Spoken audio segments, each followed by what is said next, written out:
Tucson Unified teachers have had about a month to plan for their return to the classroom, but only last week did they learn how many of their students would be coming back in and how many would stay remote. Your 9 on your side's Lustelia Caballero shows us how one TUSD teacher is preparing. Now a note here, we spoke to this teacher at a rally last week.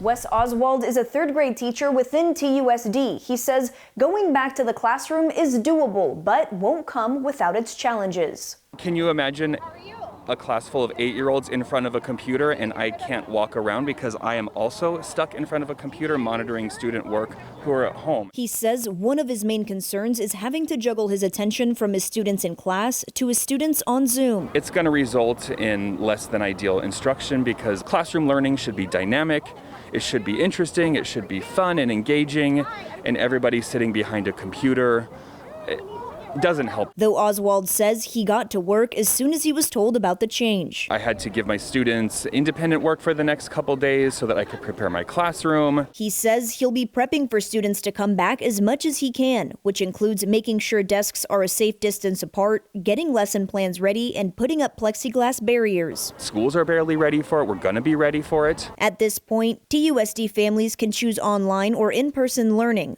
Options, he says, most have already taken advantage of. It sounds like many families, or if not most families, are choosing to stay online. A press briefing by Superintendent Gabriel Trujillo last week showed half of all students will stay home, and about 42% had chosen in-person or hybrid learning. 8% of families had not made a choice. Those students will default to remote learning.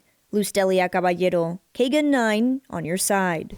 Now another note here, TUSD announced more than a month ago that they'd return to the classroom following spring break. Governor Doug Ducey's order to return to the classroom did not factor into that decision.